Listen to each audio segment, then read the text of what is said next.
Hello, I'm attorney Tammy Saltzman, and you are watching Divorce Connection Network. Today, I am so pleased to introduce you to Blake Levine. Hi, Blake. Hi, how you doing? I'm really good, thank you. Blake he's a therapist by training, and he has a coaching business that is geared towards children and helping children and kids deal with different types of issues. He's an author. He wrote a parenting book for parents on how to understand kids and what they're going through. And he also wrote a book on depression and bipolar disorder, which is good for either children or adults to read to learn more about these diseases and how they affect our daily lives.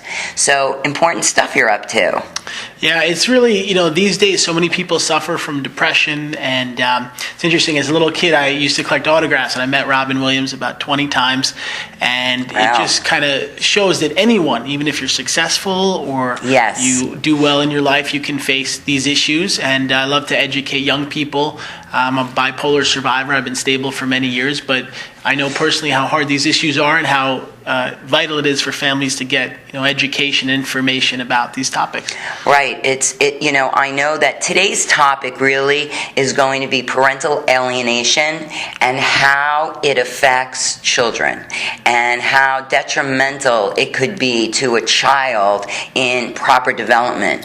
And I know that you have personal experience with this whole topic, and I think probably a lot of what you went through in your own childhood with your issues has led you to want to help other children. Am I right? Definitely. I mean, it's huge to, first of all, admit that divorce makes lots of drama for everyone involved, whether it be the parents, the children, and kids are so young and they're developing, and their sense of stability comes from, being with their mom and being with their dad. And when you see both of them fighting and arguing and having problems, the kid loses that sense of security. And I know firsthand, my parents got divorced when I was about 3 years old, and my earliest memories are them fighting and, having lots of problems. And I remember feeling insecure.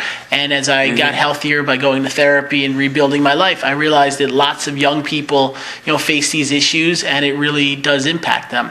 It does. I know my son has told me that nothing would make him happier than for Dad and you to get along. He has told me that is his biggest wish, is that we all can get along nicely. So I know that children do feel that way. There are different levels of parental alienation. So you discussed one level, which I think is the most basic, and that's parents who have bitterness and angry at each other, and they are constantly bickering and fighting. They're going to court constantly, suing each other, getting their lawyers involved. That's one form of parental alienation. Right? Yeah, I mean, that's huge. And what I tell parents is, if you are getting a divorce, that's between you and your husband or wife, but keep the kids out of it. Don't bring them, to the court for any reason unless you really have to. Don't tell them, hey, I hate your dad or I hate your mom. Don't make them, feel the pain that you go through. And I know sometimes when we have children, we want to talk to them and really, tell them everything, but it's not healthy for kids. You have to keep it separate.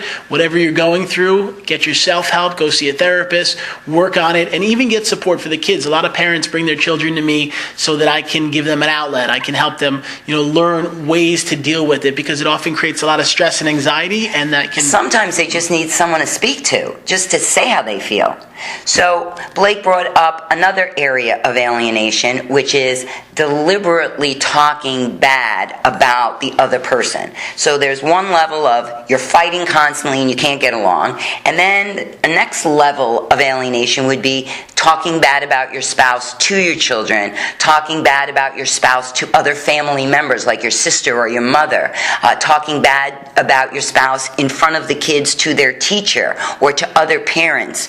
Would you agree? Yeah, it's very hard because kids are so perceptive and they know what you're saying, and when you think, oh, they won't understand it, oftentimes they really do. And I remember when I was a kid, my parents were divorcing. I was very close with my mom and my dad, and my mom would say things about my dad that were negative, and my dad would say things about my mom. And I described feeling like a rubber band, like I was pulled back and forth like a rubber band. And we know if you pull a rubber band too much, it will snap. And I think that's what happens to kids. If you are, talking negative negatively about the other parent, it becomes so stressful and difficult for them.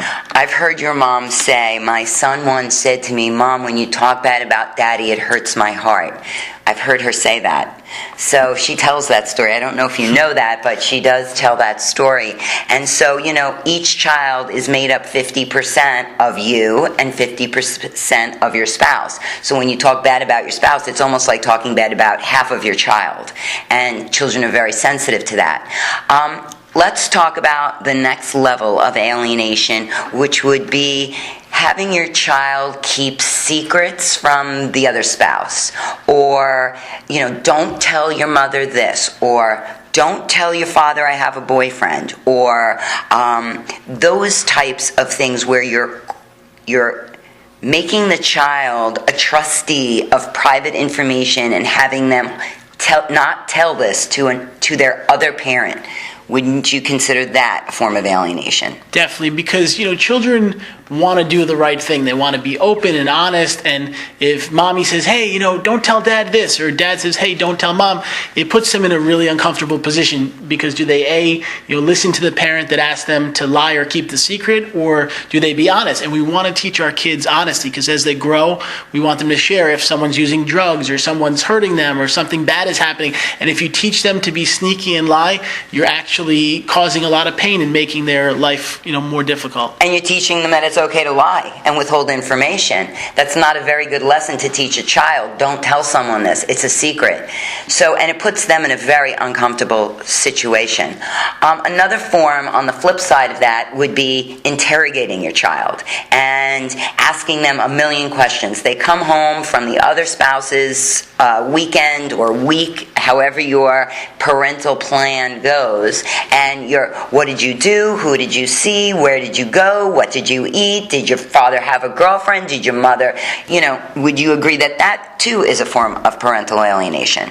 Yeah, it's interesting. When my parents were divorcing, I would go to my dad's on the weekends and have one set of rules, and then at my mom's, and I felt like it was a huge adjustment. And you have to realize that if you're getting a divorce, you're going to live separately. What your husband or wife's life is like at their house is going to be different than your house. You can't expect it to be exactly the same, and you have to have some respect for that. Say, you know what, I understand that dad does it this way and mom does it that way. The kid is going to have two settings, and the best thing you can do is make where you live and your environment as healthy as possible.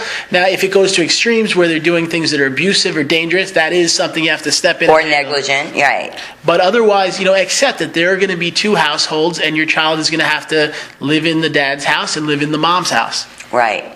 Okay, so now let's talk about a more extreme form of alienation where one parent will not allow the other parent access. They accuse them of sexual abuse. They get DCF involved. They do parental studies and social investigations. How detrimental is that for a child? Well, look, part of the times when people go through divorce, they feel like it's a war. They will do anything and everything to, hurt the other person and to win the case.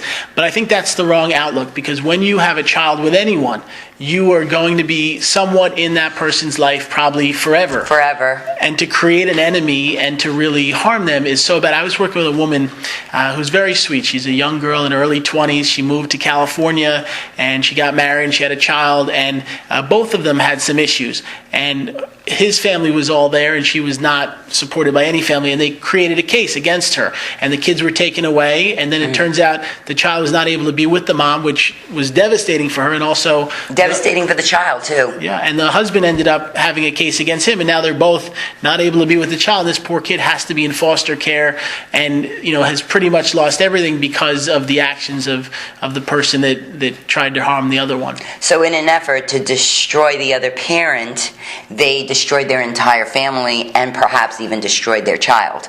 And the child is, unless the child has enormous resilience, is going to be affected. Well, the final and most horrible form of alienation is kidnapping. And, it used to be called custodial interference, and now it's rise to a level of a crime. And that's when someone abducts a child. So how devastating could that be for a child? That is pretty much as bad as it gets, because you have your family, and the kid, when they are taken at that point, is just so scary and harmful. I mean, in my parents' divorce, they had a really rough time, and there was a parental kidnapping for 10 months, and it does a lot of damage and a lot of trauma. And look, I really believe when you go through a divorce, be humane. Get help for yourself, get help for your kids, and have a heart, because even if you don't love your husband or wife anymore, you have that child together, and it's vital to help each other and not ruin the child's life, because that's what you do when you start harming the other parent. It's really a very difficult thing for everyone. Terrible. For more information, you can find Blake on our website at divorceconnectionnetwork.com. Blake, thanks so much for coming today and speaking to our audience. We look forward to seeing you next time. Thanks for watching.